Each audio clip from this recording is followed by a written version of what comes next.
Hey you guys, we're doing something different today on uh, boondocking. So we appreciate you guys watching. But as you know, out here where we're at, there's nothing. There's no electric. There's no running water, and we definitely don't have uh, gas to cook with. But now, thanks to this HomeBioGas 2 unit that I just ordered, it came in yesterday. It's right here. I'm gonna put it together and I'm gonna put it out on the property. Probably, let's see if I can show you. Right there where this bush is, there's a campsite here. So I'm probably gonna put it right behind this bush. I'm not exactly sure where I'm gonna put it yet. But once I get the stand built, I'm gonna build some walls around it and be able to make, I've got 2 burners. So what you do is you use your waste, your organic waste like lettuce, vegetables that you're not going to eat anymore, any kind of food that's not meat, I believe. You can put in it and it'll make methane gas and you can cook. So we're definitely not sponsors of this home biogas thing. I've never even seen it before. I just found it online. I'll put a link in one of the descriptions there at the bottom. If this is on TikTok, you may see a link there. I don't know. I haven't quite figured all that out yet. But we sure appreciate you watching, and we'll keep you posted as we put it together. So this is the site that I finally decided to put it on. It was not as close to the tent site as I would like, but it's closer to the RV, so when we do get the waste and it gets cold, we can at least get it to the biogas pretty easily. So these bags, you have to fill it up with clean sand. So I sifted through all the sand, and there are 40 of these bags that have to be filled to compress the gas out of the top of the unit once the gas is filled. So as you can see, they're about 1 liter. So that yogurt container that I found was exactly 1 liter. So did make the process a little bit easier to fill all the bags. That took a good afternoon to get filled up.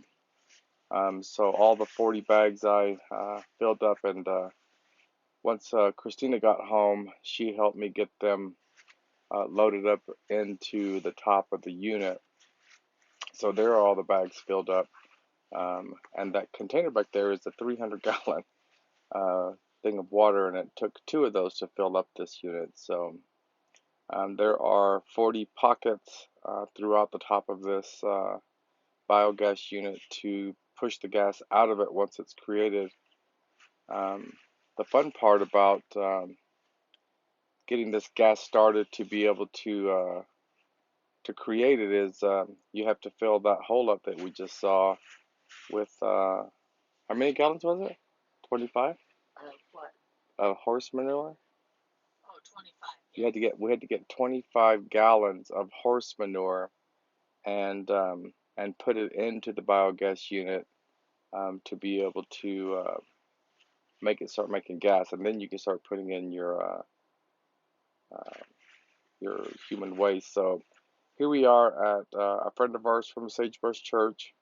Her and her husband have a horse farm down in Corrales, and we went and picked up fresh poo. Everybody was trying to stop us because they thought we were going to do a garden.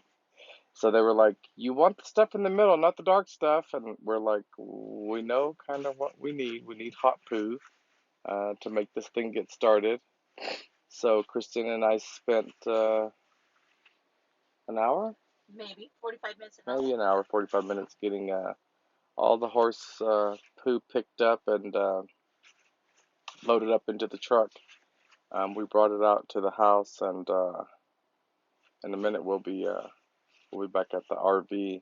I'm getting ready to make a slurry. So you have to make a slurry with the horse poo. So there's the back of the truck filled up. Oh, King Solo is filled up with horse poo.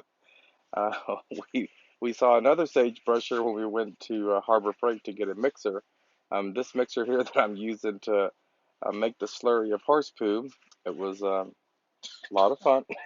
It was that. It was. Smell the bacon. It was. Yeah, it's going to turn into bacon one of these days, but it's right now not exactly a lot of fun. But the 25 gallons of horse poo. We finally got into the biogas unit.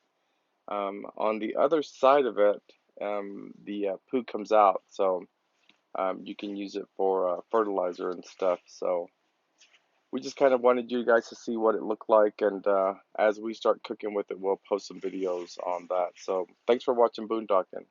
Have a great one.